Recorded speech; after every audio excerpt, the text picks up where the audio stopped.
Assalamualaikum warahmatullahi wabarakatuh. Perkenalkan, nama saya Heri Setiawan dari kelas 5 SKP 1. Di sini saya mewakili dari kelompok 4. Nah, kami akan membawakan sebuah materi yaitu tentang menyusun landasan teori dan merumuskan hipotesis dari mata kuliah metodologi penelitian. Nah, apa saja sih yang akan dibahas? Oke, langsung saja. Yang pertama yaitu penjelasan ilmiah dan teori. Yang kedua, macam-macam sumber literatur atau kepustakaan. Nah, materi 1 dan 2 ini akan dibawakan oleh teman saya yang bernama Afaf Evelyn Zulhan. Lanjut, yang ketiga yaitu isi studi kepustakaan. Nah, materi yang ini akan dibawakan oleh Yafet Nicholas Ginting. Yang keempat, jumlah referensi yang diperlukan. Dan yang kelima, mengorganisasi substansi kajian pustaka. Nah, materi yang keempat dan yang kelima ini akan dibawakan oleh saya sendiri. Oke, tanpa berlama-lama, kita langsung saja masuk ke materi yang pertama yang akan dibawakan oleh saudara Afaf Evelyn Zulhan. Silakan. Menyusun landasan teori dan merumuskan hipotesis. Pengertian hipotesis. Hipotesis berasal dari dua kata, yaitu kata pertama adalah hipo dan kata kedua adalah tesis.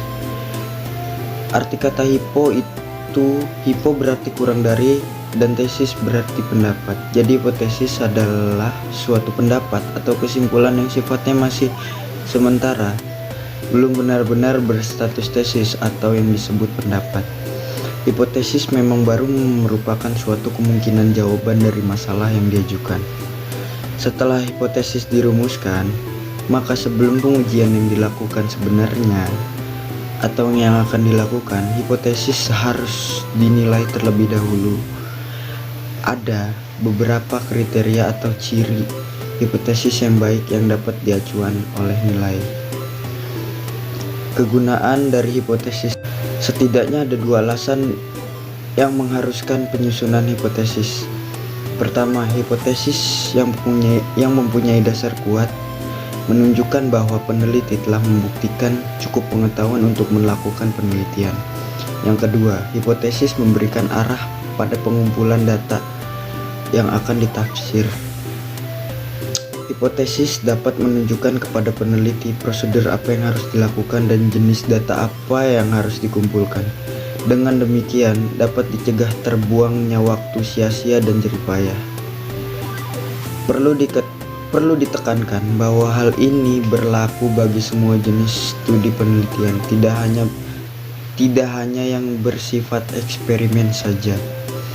Penjelasan ilmiah dan teori. Beberapa jenis karya ilmiah yang sering dijumpai dan bahkan pernah dilakukan atau akan dilakukan oleh kita, antara lain adalah makalah, laporan, praktik, dan tugas akhir. Dan yang paling berat di antara contoh itu adalah untuk mahasiswa adalah tugas akhir atau yang disebut dalam skripsi. Skripsi sendiri terdapat beberapa bab-bab yang di dalamnya berisi penjelasan maupun hasil penelitian. Salah satu bab dalam skripsi ada yang diberi judul landasan teori atau tinjauan pusaka. Dalam skripsi, landasan teori layaknya pondasi pada sebuah bangunan. Semakin kuat pondasinya, maka akan semakin kuat bangunan itu sendiri dan akan semakin kokoh. Pengertian dari teori. Teori merupakan suatu sel atau sistem pernyataan yang menjelaskan abstraksi dari pengetahuan, pengertian atau hubungan dari prosi atau dalil. Teori dalam ilmu sosial menjelaskan sistematis tentang hukum-hukum dan kenyataan yang dapat diamati, yang berkaitan dengan aspek khusus dalam kehidupan manusia. Teori sendiri adalah seperangkat konstruksi atau konsep, definisi, dan proposisi yang berfungsi untuk melihat fenomena secara sistematis. Spesifikasi hubungan sehingga dapat menggunakan untuk menjelaskan dan meramalkan fenomena. Kesimpulannya adalah salah satu unsur terpenting dalam penelitian yang memiliki peran sangat besar dalam penelitian adalah teori. Teori adalah alur logika atau penalar yang merupakan seperangkat konsep, definisi, dan proposisi yang disusun secara sistematis. Masuk ke macam-macam sumber literatur atau kepustakaan. Literatur dapat diartikan sebagai sumber ataupun acuan yang digunakan dalam beberapa macam jenis di dunia pendidikan ataupun aktivitas lainnya. Literatur juga dapat diartikan sebagai rujukan yang digunakan untuk mendapatkan informasi tertentu. Jenis-jenis literatur menurut lokasi penempatan dan isi-isinya. 1. Koleksi umum. Literatur koleksi umum merupakan literatur yang terdiri dari beberapa macam buku. Literatur jenis ini biasanya diletakkan di rak dan bebas untuk digunakan oleh siapa saja. Dan sebagian sumber bahan bacaannya. Beberapa contoh literatur ini yaitu buku populer dan pembahasan literatur budidaya, tanaman, serial komik, novel, dan lain sebagainya. Koleksi referensi. Literatur koleksi referensi merupakan literatur yang berisi sekumpulan informasi yang secara khusus dapat digunakan untuk menjawab beberapa macam pertanyaan yang dimiliki oleh penggunanya. Literatur jenis ini biasanya terbentuk kamus atau buku pedoman. Jenis literatur menurut level peningkatan analisisnya. Literatur premier. Literatur premier merupakan literatur yang dibuat dari hasil penelitian yang sama hasilnya, belum pernah diterbitkan sebelumnya. Berarti literatur jenis ini biasanya berisi berbagai macam gagasan ataupun teori dalam hal bermacam atau disiplin ilmu pengetahuan dan macam-macam lainnya. Literatur sekunder. Literatur sekunder merupakan literatur yang dibuat dan merujuk ataupun mengutip hasil yang dalam literatur premier. Berarti di atasnya di literatur premier itu sudah ada termasuk literatur sekunder. Literatur sekunder biasanya berisi tentang teori-teori yang telah ditemukan sebelumnya dan cenderung tidak menampilkan temuan-temuan baru. Yang terakhir ada literatur tersier. Literatur tersier merupakan literatur yang berisi macam informasi yang berupa petunjuk untuk bisa mendapatkan literatur sekunder. Berarti di antara literatur ini mereka saling berhubungan.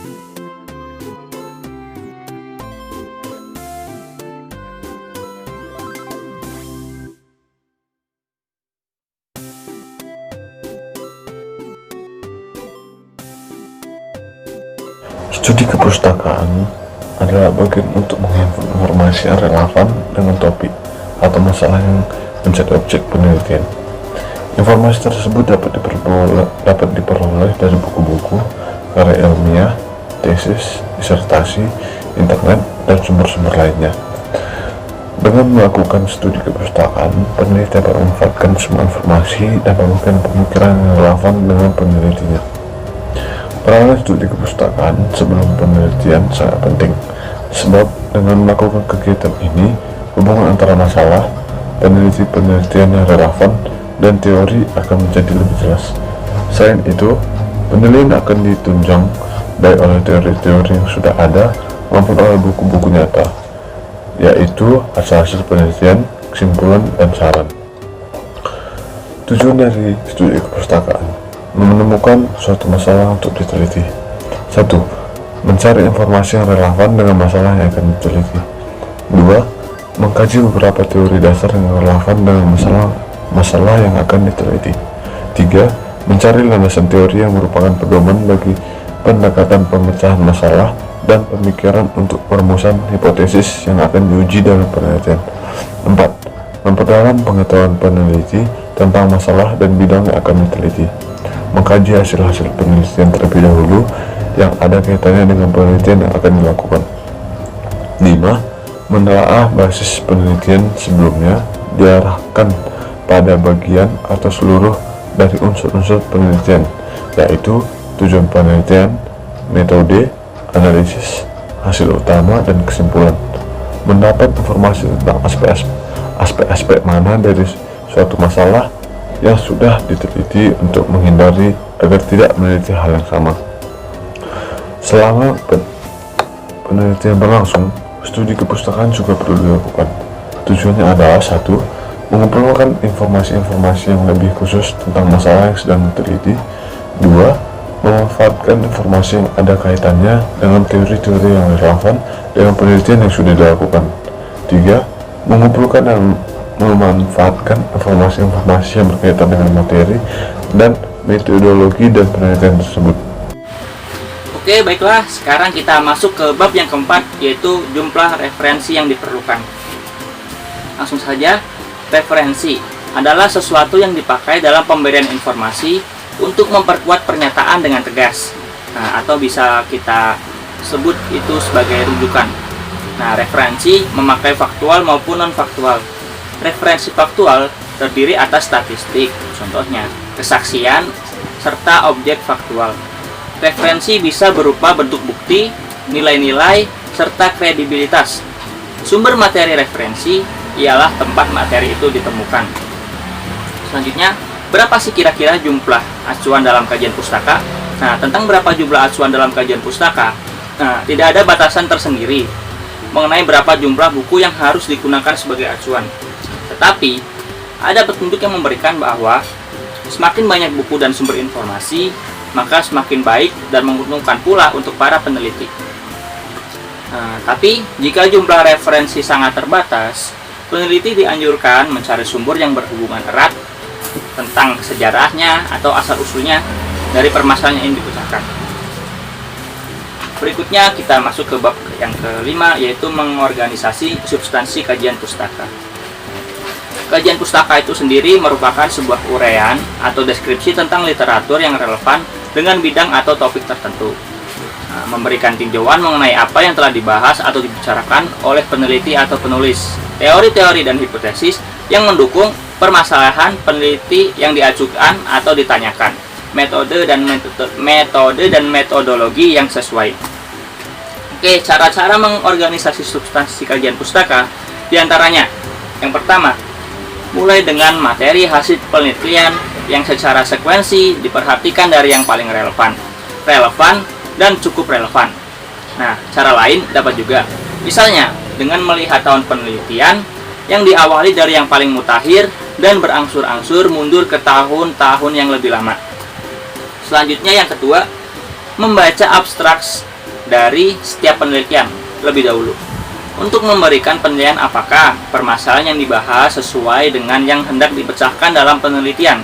Selanjutnya, buatlah catatan, kutipan, atau salinan informasi dan susun secara sistematis sehingga peneliti dengan mudah dapat mencari kembali jika sewaktu-waktu diperlukan. Yang keempat, mencatat bagian-bagian penting dan relevan dengan permasalahan penelitian. Untuk menjaga agar tidak terjebak dalam unsur plagiat, para peneliti hendaknya juga mencatat sumber-sumber informasi dan mencantumkannya dalam daftar pustaka jika memang informasi berasal dari ide atau hasil penelitian orang lain. Yang kelima, atur kartu-kartu tersebut menurut abjad atau katalog yang telah dibuat sesuai dengan interest penelitian agar mudah dalam mencari bila sewaktu-waktu diperlukan. Atur kartu-kartu yang tadi ya. Yang keenam, tulis juga pada muka kartu-kartu di sebaliknya dari mana sumber tersebut diambil secara lengkap dan teliti. Yang ketujuh, agar mudah mencari dan mengatur kartu-kartu tersebut, peneliti hendaknya membuat suatu substansi kutipan untuk setiap kartu. Yang terakhir atau yang ke-8, yakinkan bahwa isi acuan tersebut dikutip secara langsung, ringkas, atau diuraikan dengan menggunakan bahasa sendiri. Hal yang demikian perlu dilakukan agar peneliti terhindar dari plagiator atau penjiplak. Demikianlah materi yang dapat kami sampaikan dari kelompok 4. Kurang lebihnya mohon maaf. Wabillahi taufiq wal hidayah. Wassalamualaikum warahmatullahi wabarakatuh.